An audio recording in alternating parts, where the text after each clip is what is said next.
Hello friends, welcome to my YouTube channel. My name is Nancy और आज की video में हम पढ़ने वाले हैं गुप्त साम्राज्य के ऐतिहासिक स्रोतों के बारे में। अपनी पिछली दो वीडियोस में हमने गुप्त वंश के इम्पॉर्टेंट रूलर्स के बारे में पढ़ा। श्रीगुप्त, घटोत्कच, चंद्रगुप्त फर्स्ट, चंद्रगुप्त सेकेंड, समुद्रगुप्त और कुमारगुप्त, इन सब के बारे में हमने डिटेल से समझा। अब हम आज की वीडियो में पढ़ेंगे कि ये जो जानकारी हमने डिस्कस की थी तो इसके सोर्सेज क्या रहे हैं, what were the sources of information for गुप्त एम्पायर। तो इसके लिए हम इसे डिफरेंट कैटेगरीज में डिवाइड करेंगे। सबसे पहले हम पढ़ेंगे साहित्यिक स्रोत, फिर अभिलेख और फिर विदेशियों के वृत्तांत। ठीक है, तो सबसे पहले आता है हमारा साहित्यिक स्रोत, यानी कि जो साहित्य उस टाइम से हमें मिला है या जिस भी साहित्य में गुप्त वंश के राजाओं के बारे में या उसकी सामाजिक दशा के बारे में पता चलता है, वो सब हम यहाँ डिस्कस करेंगे। तो सबसे पहला साहित्यिक स्रोत कहा जाएगा पुराण। पुराण मुख्य रूप से विष्णु पुराण, वायु पुराण, ब्राह्मण पुराण, मत्स्य पुराण से गुप्त साम्राज्य के आरंभिक इतिहास की जानकारी मिलती है, जो कि उसकी सीमा निर्धारण में सहायक होगी। क्योंकि अब यहाँ पर जो भी ऐतिहासिक घटनाएं घटी हैं, मतलब उसमें कई जगह हमें प्रॉब्लम कहाँ आती है, उसकी सीमा निर्धारण में। तो पुराण कहीं ना कहीं गुप्त साम्राज्य की जो सीमा निर्धारण है उसमें कहीं ना कहीं हेल्पफुल, सहायक सिद्ध हुए हैं। उसके बाद आता है हमारा विशाख दत्त। विशाख दत्त एक महत्वपूर्ण लेखक हुए हैं, राइटर हुए हैं। तो उन्होंने दो मेन पुस्तकें लिखी, जिसमें मुद्रा राक्षस और देवी चंद्रगुप्तम रहेंगे। तो मुद्रा राक्षस से हमें गुप्त वंश के उदय तथा उसकी धार्मिक दशा का वर्णन मिलता है। ठीक है, यदि पूछा जाए मुद्रा राक्षस से हमें गुप्त वंश के बारे में क्या पता चलता है, तो गुप्त वंश के उदय का और उसकी धार्मिक दशा का वर्णन हमें मुद्रा राक्षस से मिलता है। उसके बाद आती है दूसरी बुक देवी चंद्रगुप्तम। देवी चंद्रगुप्तम में राजनीतिक स्थिति का पता चलता है और चंद्रगुप्त सेकंड ने रामगुप्त का वध किया था और राज्यरोहण किया था। तो ये वाला घटनाक्रम जो हमने अपनी पिछली वीडियो में डिस्कस किया था कि रामगुप्त अपनी पत्नी ध्रुव देवी को शकों के हवाले करने लगता है और चंद्रगुप्त सेकंड शकों को परास्त करके और रामगुप्त का वध करके सिंहासन पर बैठता है। तो ये वाला जो इवेंट है इसके बारे में हमें पता चलता है देवी चंद्रगुप्तम, जिसे विशाख दत्त ने लिखा है। उसके बाद आते हैं इंपॉर्टेंट कवि हमारे, दैट इज कालिदास।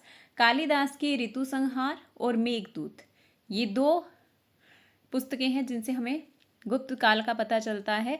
तो ऋतु संहार से हमें सामाजिक और सांस्कृतिक जीवन का वर्णन मिलता है। ठीक है, समाज कैसा था, संस्कृति कैसी थी, कला कैसी थी, तो ये वर्णन हमें ऋतु संहार से मिलता है। और मेघदूत में गुप्त काल के प्रसिद्ध नगर उज्जैन का वर्णन मिलता है, जिसे कहा जाता है कि यह जो है गुप्त कालीन शासकों की दूसरी राजधानी रही थी। ठीक है, तो यहाँ पर मेघदूत में गुप्त काल के प्रसिद्ध नगर उज्जैन का जो कंपैरिजन है वो किससे किया गया है, स्वर्ग से किया गया है। तो उज्जैन की तुलना स्वर्ग से की गई है क्योंकि ये बहुत ही सुंदर थी, तो इसकी सुंदरता का कंपैरिजन स्वर्ग से किया गया है। उसके बाद आता है मंजुश्री मूलकल्प, जो कि एक बौद्ध ग्रंथ है और यह भी गुप्त शासकों का परिचय देता है, यानी कि इसमें भी शासकों के नाम और उनके बारे में लिखा गया है। उसके बाद है मृच्छकटिक। मृच्छकटिक शूद्रक द्वारा रचित एक ग्रंथ है जिसमें जनसाधारण का वर्णन मिलता है। मृच्छकटिक से जनसाधारण का वर्णन मिलता है। इसके अलावा स्मृतियां रहेंगी। कौमुदी महोत्सव एक नाटक है जो कि किशोरिका या वज्जिका द्वारा लिखा गया है। कहीं जगह किशोरिका और कहीं जगह वज्जिका नाम लिखित है। तो कौमुदी महोत्सव और स्मृतियों से भी हमें गुप्तकालीन इतिहास की जानकारी मिलती है। ठीक है, तो ये हो गए हमारे साहित्यिक स्रोत। इसके बाद आता है हमारा विदेशियों के विवरण, यानी कि जो विदेशी भारत में आए थे तो उन्होंने भी भारतीय संस्कृति को देखा, भारतीय समाज को देखा और भारतीय शासकों का वर्चस्व देखा। तो उसको भी उन्होंने अपनी जो राइटिंग्स हैं, अपनी पुस्तकें हैं, उसमें लिखा था। तो यहाँ पर एक इम्पॉर्टेंट जो विदेशी रहेंगे वो फाहयान रहेंगे, जिन्होंने फोको की अपनी पुस्तक में चंद्रगुप्त सेकंड के शासन काल में उनकी राजधानी का, वहाँ के लोगों का या समाज का जो भी उन्होंने यहाँ पर ऑब्जर्व किया, उन्होंने अपनी पुस्तक में लिखा था। इसके साथ साथ आते हैं हमारे इत्सिंग। इत्सिंग ये 7वीं शताब्दी में भारत आए थे और नालंदा विश्वविद्यालय, जिसकी स्थापना किसने की थी, कुमारगुप्त ने की थी। तो नालंदा विश्वविद्यालय को गगन स्पर्शी इमारत और अंतर्राष्ट्रीय शिक्षा का केंद्र कहा। क्वेश्चन बनता है कि गगन स्पर्शी इमारत या अंतर्राष्ट्रीय शिक्षा का केंद्र किसने कहा है नालंदा विश्वविद्यालय को? तो इत सिंह, जो कि 7वीं शताब्दी में भारत आए थे। उसके बाद आता है हमारे अभिलेख। अभिलेख जो राजा लिखवाते थे अपने किसी मतलब कहीं कोई सैन्य अभियान उन्होंने जीता है या अपनी कोई उपलब्धि है, उसके बारे में जो लिखवाते थे वो अभिलेख कहे जाते हैं। तो अभिलेख जो हैं वो 3 तरह के होते थे, या तो स्तंभ अभिलेख होते थे, शिलालेख होते थे, या ताम्र लेख होते थे। तो उन्हीं का वर्णन यहाँ पर आएगा। तो सबसे पहले है प्रयाग प्रशस्ति, ठीक है, प्रयाग स्तंभ लेख, जिसे समुद्रगुप्त ने लिखवाया था, और इसमें गुप्तकालीन वंशावली का वर्णन किया गया है। ठीक है, कि गुप्त काल की वंशावली प्रयाग स्तंभ लेख में लिखी गई है, और यहीं से पता चलता है कि श्रीगुप्त को यहाँ का संस्थापक माना गया है।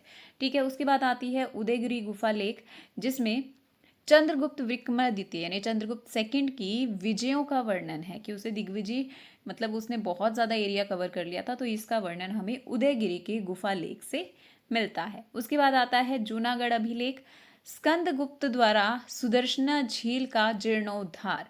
क्वेश्चन यहाँ से ये भी बनता है कि सुदर्शना झील का जीर्णोद्धार किसने करवाया था? तो स्कंदगुप्त ने, और ये जानकारी हमें जूनागढ़ अभिलेख से मिलती है। उसके बाद आता है एरण अभिलेख। एरण अभिलेख इसलिए महत्वपूर्ण हो जाता है क्योंकि यहाँ पर जो हम एंशियंट हिस्ट्री में जो सती प्रथा के होने का साक्ष्य मिलता है वो इसी अभिलेख से मिलता है। तो एरण अभिलेख से हमें पता चलता है कि उस टाइम पर सती की प्रथा थी। तो किसकी सती होने का वर्णन मिलता है? तो भानुगुप्त, जो ये एक गुप्त शासक थे, जो कि स्कंदगुप्त के बाद के जो शासक आए थे जो ज़्यादा स्ट्रॉन्ग नहीं थे, उनमें ही एक भानुगुप्त थे। भानुगुप्त के मित्र थे गोपाल राज। वो युद्ध में लड़ते हुए वीरगति को प्राप्त हो जाते हैं और उनकी पत्नी उनके साथ सती हो जाती है। तो एरण अभिलेख से भानुगुप्त के मित्र गोपाल राज की पत्नी के सती होने का वर्णन मिलता है। ठीक है, अब इसके बाद आते हैं ताम्रपत्र। ताम्रपत्रों पर जो लेख लिखे जाते थे उन्हें दानपत्र कहा गया है। तो दानपत्र क्या होते थे? ताम्रपत्रों पर लिखे हुए लेख को दानपत्र कहा जाता था। और यहाँ पर इनका क्या इंपॉर्टेंस है? क्योंकि इस पर इसकी गुप्त काल की महत्वपूर्ण तिथियों को लिखा गया। Important dates are written on the ताम्रपत्र और दानपत्र। ठीक है, उसके बाद आता है हमारा, ये हो गया अभिलेख, ठीक है, जो राजाओं द्वारा लिखवाए जाते थे। उसके अलावा आते हैं हमारी मुद्राएं।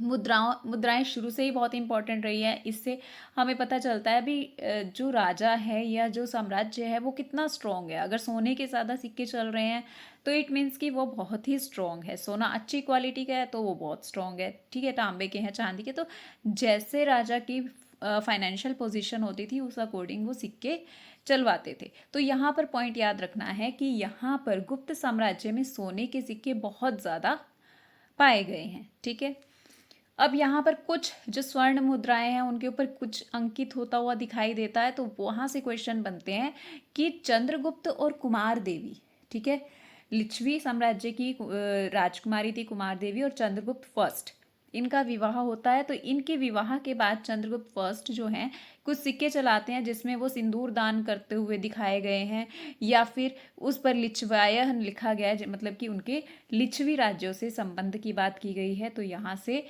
पता चलता है कि चंद्रगुप्त और कुमार देवी का विवाह हुआ था।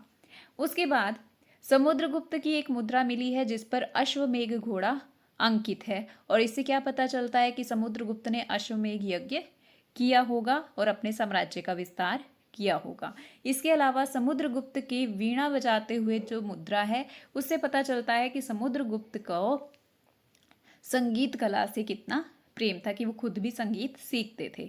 इसके बाद आ जाता है चंद्रगुप्त सेकंड के टाइम पर रजत मुद्राएं चली थी, और ये रजत मुद्राएं क्या होती थी? शक मुद्राओं के समान थी। इससे पता चलता है कि चंद्रगुप्त सेकंड ने शकों पर विजय हासिल कर ली थी। ठीक है, तो इस तभी शकों की मुद्राएं और चंद्रगुप्त सेकंड की मुद्राएं जो थी मेल खाती थी।